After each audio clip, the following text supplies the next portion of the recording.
2024 is shaping up to be a year of good fortune for former Treasury Cabinet Secretary Henry Rotich. President William Ruto has appointed Rotich as senior advisor on fiscal affairs and budget policy. His appointment coming a few weeks after his acquittal on the Aror and Kimware Dams corruption charges. NTV's Olive Barros reports. I'm walking away from the troubles in my life.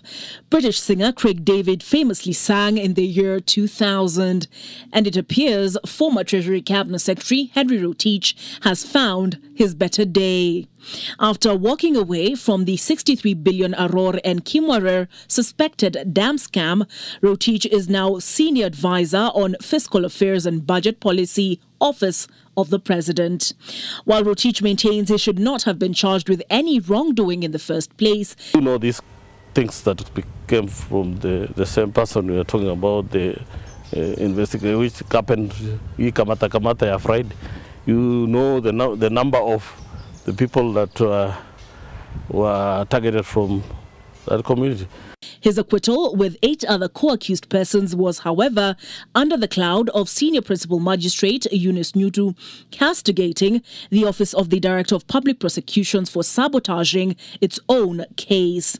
The magistrate noting in her judgment, and I quote, they, the prosecution, informed the court that they had firm instructions not to proceed with the matter. The total cost of this project, both the 2 dams, was a total of that figure 63 you've just mentioned. And this is what is commonly reported in the press. That is the total amount. Obviously, it's reported as if that all money was lost, which is ridiculous in the first place. I mean, we've heard, for example, that the government has lost 21 billion in Kimware and Aror Dam, which is a flat lie. The money in question is about 7 billion. On the sidelines of the Italy-Africa summit in Rome last week, President William Ruto held talks over the revival of the dams project. Last year, President Ruto hosted his Italian counterpart at State House Nairobi, where the duo agreed to reopen talks on the dammed dams project. In line with the recommendation of the court, the Kenya Human Rights Commission, Transparency International Kenya, the Africa Center for Open Governance and the Katiba Institute moved to court to see to it that the ODPP officers involved in the Aror and Kimware case should be held personally liable for any compensatory damages.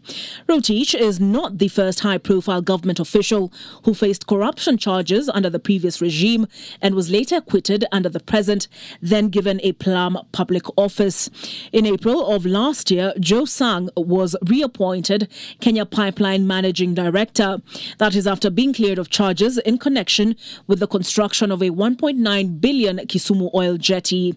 In 2022, Ruto appointed Rotich's former cabinet colleague, Michael Kamau, chair of the National Hospital Insurance Fund, before abuse of office charges against him were terminated last year. Olive Barros, NTV.